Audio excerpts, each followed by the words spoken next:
Bom dia, pessoal. Bom dia. Boa noite, na verdade, para Boa noite. vocês, né, Mila e Tiago. Sejam muito bem-vindos à nossa live. Sawadee-krap. Saudações da Tailândia para vocês. Joia, sejam muito bem-vindos. Eu agradeço muito a vocês, né, separarem esse tempinho para testemunhar um pouquinho aqui para a gente. Já é tarde aí, por isso a nossa live está sendo um horário diferente, respeitando também o fuso horário dos nossos missionários. Mas muito obrigada, viu, pelo tempo e disposição de vocês de compartilhar com o projeto de vocês com a gente. É uma honra para a gente. Isa, é uma honra para a gente estar colaborando aí com a Igreja Brasileira e a PMT nesse tempo de compartilhamento. Que joia. Eu queria que, para começar, que vocês se apresentassem para a gente, apresentassem a família de vocês, para quem está nos escutando e que não conhece vocês ainda, poder conhecer um pouquinho mais.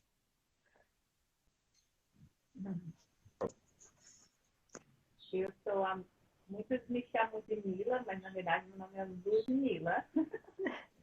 E Mila ficou o nome mais conhecido porque em missões a gente convive com pessoas de muitas línguas diferentes, eles têm muita dificuldade de pronunciar Ludmila. Virou Mila, nós somos missionários casados, né? Fomos missionários solteiros, depois casados sem filhos e casados com duas filhinhas agora, né? A Sofia, que tem 4 anos, e a Vitória, que fez 6 meses e que nasceu aqui na Tailândia. Então, faz 2 meses que a gente... 2 anos que a gente chegou à Tailândia como família. A Tailândia faz parte da nossa história um pouco mais tempo, eu servi solteira um tempo no passado. Esse que Thiago veio me pedir em casamento. E aí voltamos 6 anos depois como família mesmo para servir a longo prazo em plantação de igreja. Também. Eu falo que a nossa história de amor tem a ver, ela é transcultural, é uma história transcultural. Nós nos conhecemos na Austrália, trabalhamos juntos na África do Sul, casamos no Brasil e estamos na Tailândia. Então, é uma mistura, né? Pedi ela em casamento aqui, descobrimos a gravidez da nossa primeira filha aqui na Tailândia e tivemos a nossa segunda filha aqui na Tailândia. Então, as conexões com essa terra aqui já foram construídas aí ao longo de muito tempo, que o Senhor fez. É um casal tipicamente missionário mesmo. Fisicamente missionário. E até mesmo vocês já falaram um pouquinho disso, como que foi esse chamado de vocês, né, para povos transculturais? Vocês já trabalharam em outros lugares, né, em outras culturas, mas quando começou esse interesse e esse direcionamento de Deus para o ministério transcultural? Uhum. Eu sempre, desde pequeno, eu sou filho de pastor, e então sempre frequentei a igreja. Mas, de fato, eu entendia a salvação em Jesus. Mas em 2004 foi quando eu entendi o Evangelho e porque Jesus morreu por mim, para me fazer filho de Deus e ser Senhor da minha vida. Então, quando eu me entreguei a Jesus, porque uma coisa é você aceitar a salvação de Jesus e outra coisa é você se entregar a Jesus e falar: Jesus, você é meu dono, faz o que quiser. A última coisa que eu queria era ser missionário ou pastor, porque eu sei o quão difícil é a vida dentro da comunidade eclesiástica, principalmente quando você exerce a liderança. Porém, uma vez que eu falei ao Senhor, faz o que quiser, eu vou obedecer, em 2005 o Senhor me deu uma passagem bíblica e depois confirmou com essa mesma passagem bíblica em um momento distinto, o 2 Timóteo 2, capítulo 2, e assim eu obedeci esse chamado. Não foi fácil, mas então, uma vez atendendo esse chamado, obedecendo e confiando no cuidado de Deus, mesmo sendo jovem, sem experiência, sem também uma bagagem teológica grande, mas eu me lancei no serviço. E nisso eu pude servir em vários contextos, como você falou, em vários países, na América Central, no próprio Brasil, em áreas distintas, e na Oceania e Ásia. O meu chamado para os povos não alcançados do Sudeste Asiático aconteceu em 2007, quando eu estava fazendo uma escola de liderança, e nessa escola eu fiquei chocado com a realidade de que ainda existem povos, ainda existem pessoas que não têm a oportunidade de conhecer o Evangelho pessoalmente, né? Então eu fiquei com aquilo, orei, apresentei ao Senhor, e o Senhor assim então me direcionou. Quando eu conheci a Mila em 2009, ela também recebeu esse chamado para povos não alcançados, especificamente da Ásia. E quando a gente se reencontrou em 2012, ela já estava com a sua bagagem missionária aí de 5 anos aqui na região da Ásia, especificamente entre os povos budistas. E então a gente se apaixonou. No momento que a gente estava junto, porque a gente tinha assim, a vontade de servir no mesmo continente, com o mesmo povo, a paixão pela Bíblia, pelo ensino bíblico, e aí, obviamente, pela teologia. Então, quando a gente casou uma união de visões, né? De visão de Deus, que Deus forjou para nós dois, e assim a nossa família tem caminhado. Mas foi também, assim, apesar de nós termos convicções muito parecidas, mas não foi muito fácil a caminhada, porque houveram muitos questionamentos também, né? Então, vocês estão escutando bem? Está dando para escutar bem? A sua voz está um pouquinho mais baixa que o do Thiago, se você conseguir falar um pouquinho mais alto. Vou falar mais alto. Então, assim, apesar de nós termos as mesmas convicções em relação ao chamado, nós tivemos muitos questionamentos a partir do momento que a gente casou, porque aí ele já com a caminhada, como é caminhada, então como que Deus vai isso ser uma coisa? Eu estava com um perfil de ministério, ou ele com outro perfil, e Deus estava fazendo algo novo. Então, assim, até a gente discernir o que a gente hoje entende, também demorou alguns anos. Então, assim, foi muito importante para a gente ter ficado na nossa história, sempre no Brasil, enquanto o Thiago estava no seminário, eu também estudando para voltar, e a gente servindo. Foi um momento que Deus nos moldou bastante mesmo, né? O período de preparo teológico, missiológico e antropológico que a gente teve no Brasil, esse período foi 5 anos. Foi no início do nosso casamento, então foi muito bom para a gente aprofundar nesses conhecimentos, mas também aprofundar os nossos vínculos como família nova, né? Como uma nova família surgindo. E aí veio os filhos, né, as filhas, na verdade, e aí essa coisa vai ganhando uma nova dimensão, né? O nosso chamado vai ganhando outras variantes, mas que em tudo a gente tem sido assim, a gente é muito desafiado a viver pela fé. Eu creio que assim como todos os cristãos, todos os discípulos de Jesus são. Como a gente está num contexto muito diferente, vivendo num contexto muito diferente da cultura brasileira, algumas dificuldades que a gente tem no nosso chamado são diferentes, mas não são maiores ou menores do que um cristão que está no Brasil. São diferentes, né? Mas a gente tem caminhado e visto a fidelidade de Deus. Desde o nosso casamento até aqui, a gente tem visto, sempre quando tem a crise, as dúvidas, as dificuldades, o Senhor sempre traz a gente para essa rocha. Vocês confiam em mim, vocês estão vivendo pela fé em mim, naquilo que eu posso fazer por vocês. Então, continuem. A gente tem caminhado assim, o Senhor nos trouxe até aqui e a gente tem sido muito abençoado ao longo desse caminho, né? E é muito interessante vocês falarem sobre isso, porque a gente conversando, né, com vários missionários, cada um contando as suas experiências ou as dúvidas que a gente recebe do pessoal de casa, né, principalmente a respeito de chamado, que é uma confirmação diária, né? Vocês mesmos falando, surgem as dúvidas, surgem as dificuldades, tem essa conversa, mas surgem outras coisas durante o caminho, né? Acho que às vezes as pessoas esperam também, né? Aquela super confirmação e é aquilo e pronto, acabou. Para sempre você vai ser direcionado e feliz no campo e trabalhando assim sem dúvidas, né? E na verdade não.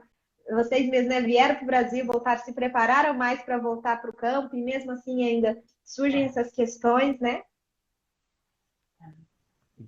E acho que quando vem os filhos, eu acho que é uma etapa muito diferente, assim, para a gente que pôde viver as outras etapas sem filhos. E agora com os filhos, aí é um novo nível assim, no jogo, sabe?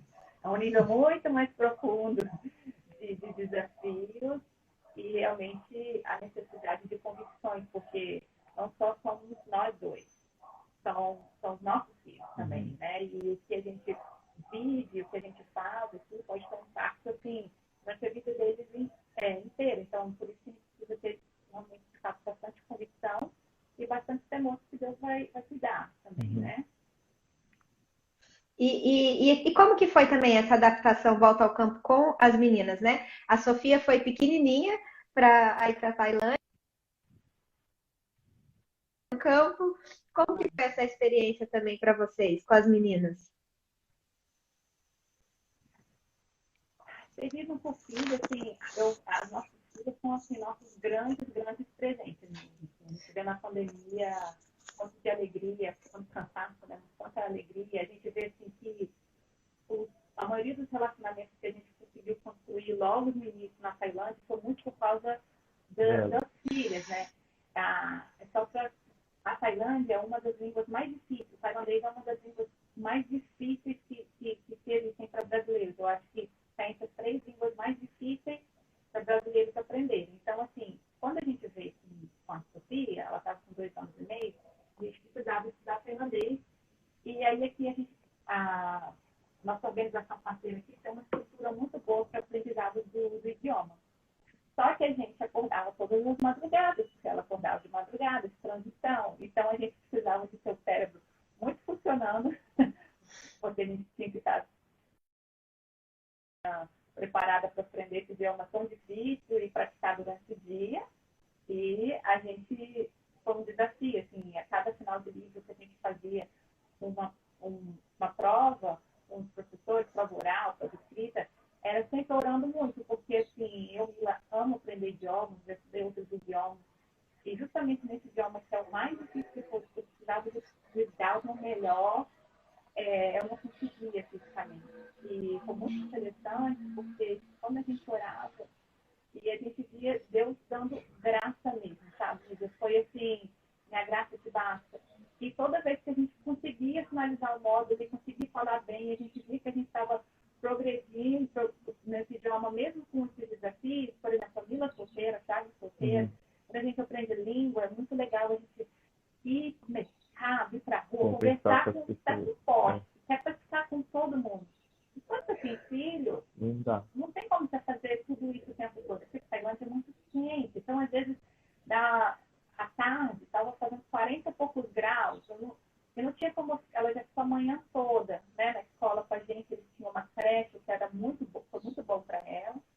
Mas aí eu tive que respeitar o horário dela. E, então, assim, é uma dinâmica muito diferente com os filhos. Mas, eu até brinco que uma das primeiras palavras que eu tive que aprender em tailandês foi relacionado ao filho. Por exemplo, desobedeceu, está doente, teve febre. Como as primeiras palavras que eu tive que aprender.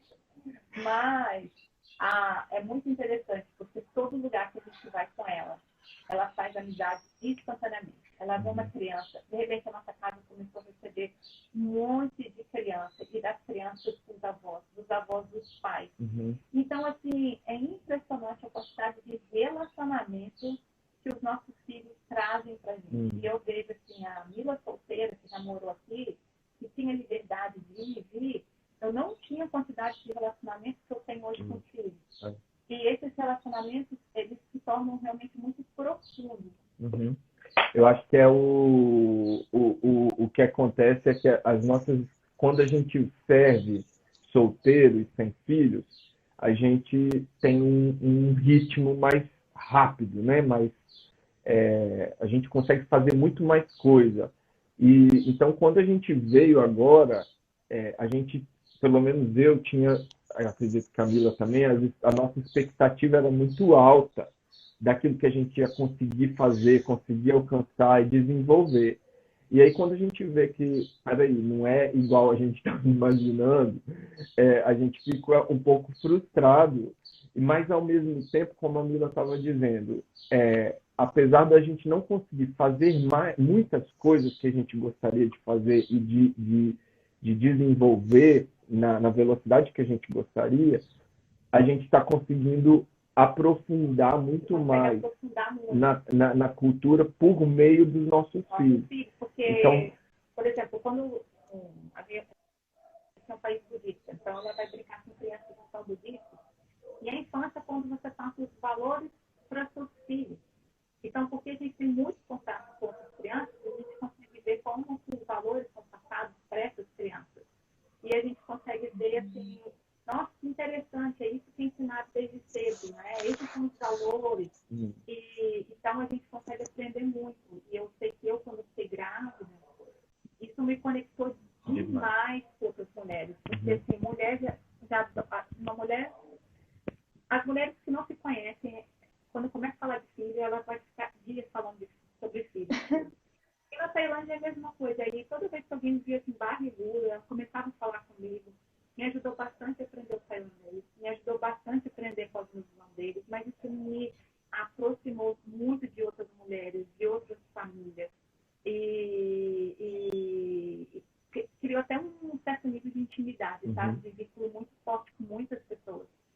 Então, assim, tem sido uma jornada muito, muito rica pra gente, assim, com os filhos. Lá na cidade onde a gente morava antes, no interior, em Lopburi, quando a gente chegou para aprender o idioma, primeiro 1 ano e meio, a gente era conhecido como os pais da Sofia. Ninguém na cidade conhecia o nosso nome mesmo. Era, vocês são os pais da Sofia. E aqui, aqui em Bangkok, onde a gente mora atualmente, por causa da gravidez e agora a Vitória recém-nascida, a gente também começa a aprender muitas coisas da cultura que se a gente fosse só nós dois, ou se a gente fosse solteiro, a gente nunca ia aprender. Por exemplo, perguntavam, a Vitória é muito cabeluda, perguntaram para a Mila se ela não ia raspar o cabelo da Vitória. Aí a gente falou, ué, que é isso? Por que raspar o cabelo da nossa filha? Quando ela tinha algumas semanas de idade, a minha vizinha perguntou, você vai raspar o cabelo dela? E a sobrancelha? Aí eu falei, não, mas eu lembro que uma outra missionária que comentou sobre uma prática deles, mas eu tinha esquecido. Aí eu olhei para ela assim, não vou raspar. Aí eu expliquei, por quê? Aí ela falou, porque aqui na Tailândia a gente acredita, né, que a gente tem que raspar o cabelo dos filhos, porque se a gente não raspar, eles vão ficar desobedientes, eles podem ter problemas de saúde. E aí ela começou a falar muito sobre essa questão. E também a gente tem que raspar para poder ajudar o cabelo igual lá e crescer. Aí eu olhei para ela e falei assim, ela não precisa raspar, porque o cabelo grande ela já tem, né?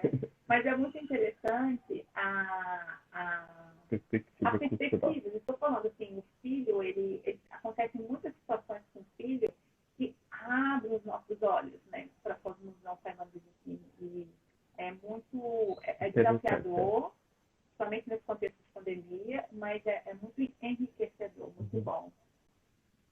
É muito legal vocês comentarem isso, né? Porque às vezes a gente conversa sobre isso, né? Sobre servir, o que é melhor, né? Servir no campo solteiro, servir em família, com os filhos pequenos, com os filhos maiores. E cada uma dessas fases são únicas e bem divididinho, você vai viver coisas que uma não vai viver na outra, né? E por isso é importante viver pleno e completo cada uma dessas fases, porque cada um abre portas diferentes que o outro não abre, né? Exatamente. E é interessante, porque então os filhos de pastor, na verdade, vocês são conhecidos por causa deles. Não é mais o filho do pastor, é vocês que são conhecidos por ela. Exatamente. E conta pra gente um pouquinho, então, sobre a cultura tailandesa, né? Vocês têm comentado quão diferente é, né? Então, quais esses aspectos diferentes e pra gente conhecer um pouquinho da realidade que vocês estão inseridos e dos desafios que vocês estão vivendo. a Tailândia é um país que a sua maioria são budistas, né? É, e a Mila pode explicar um pouquinho mais sobre o budismo característico aqui da Tailândia. Então, a gente tem 95% budista, 4% muçulmanos, concentrando-se bastante no sul do país, a sua maioria, e 1% cristã, incluindo os católicos. 0,5% protestantes evangélicos, sendo que a maioria desses protestantes evangélicos se concentram em 3 estados no norte. Então, a Tailândia tem em torno de 6 mil igrejas. Eu acho que um bairro de São Paulo deve ter 6 mil igrejas. Mas, assim, 6 mil igrejas no país inteiro, com 69 milhões de habitantes, sendo que 3 mil igrejas da Tailândia estão em apenas 3 estados, ou seja, o resto da Tailândia inteira não tem presença cristã. Acho que é mais fácil a gente também entender questão assim. Imagina o Brasil. Imagina que os indígenas brasileiros lá no Amazonas são cristãos, mas o resto do Brasil inteiro não é. E não é cristão de nenhuma tradição. Uhum. E aí, então, esse grupo, que é pequeno, no caso, ele, então, está sobre ele essa responsabilidade de evangelizar, de discipular, de plantar igrejas, de fazer todo o ministério na nação inteira, mais ou menos essa a proporção da Tailândia, né? Então, assim, existem muitas oportunidades, 70% das cidades, eles chamam aqui de distritos, né? 70% dos distritos da Tailândia não tem nenhuma expressão de igreja cristã, nem mesmo católica. Então, aqui em Bangkok existem 2 distritos que tem um distrito chamado Dusit. Ele tem 105 mil pessoas habitando nele e nenhuma igreja. Então, essa é a realidade. Existe assim, uma necessidade muito grande do testemunho cristão e